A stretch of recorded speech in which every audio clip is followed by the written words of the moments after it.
kind of bare and barren and so forth. But that quote pertains to what he was walking along the shoreline, and there was an outcrop of limestone capped by a volcanic flow cropping out along the beach. He collected the corals and the mollusks from that, and he looked at the cast-up shells of the invertebrates along the shore, and that's what he was saying. Let's just go back to that. I jumped too soon.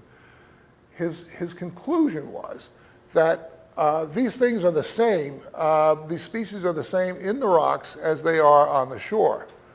And yet, it's well indurated rock and it's cast up. So to what a remote age does this in all probability call us back? So this has got to be old. And yet we find the shells themselves and their habits the same as exist in the present sea. So he was really making a geological point. It's old, but it ain't that old. But I think that's really remarkable, and that's what I say in the next slide, and go back to that, that he was lucky on this trip, that for the most part he was confronted with a fossil record that was very recent, and some of the species in it were still alive.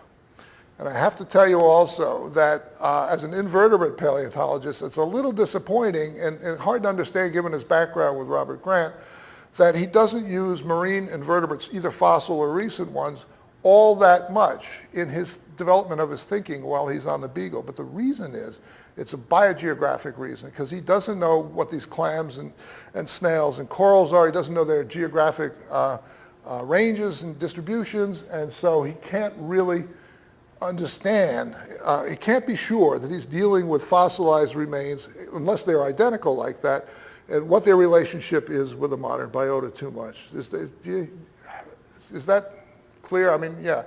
It's hard with these invertebrates. They got long range, and they hadn't been all that well studied. So the next slide.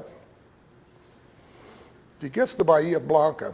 We're going to go in a couple of months' time. I'm really looking forward to this. In the fall of 1832. And he sees these, well, here's this quote here. And you'll remember what he said in the outset of On the Origin of Species. He says, of the osseous polygonal plates, this is a letter he wrote to Henslow.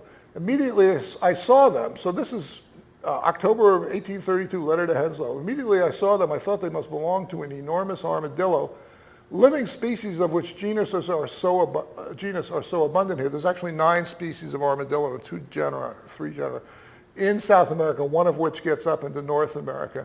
But he was seeing the fragments and sections of these osseous polygonal plates in the carapace of a glyptodon, and collecting them. And he instantly says, they're the same thing, basically, or they belong to the same group as the armadillos. And there were, I think, two or three species running around Bahia Blanca at the time. So they were on top of the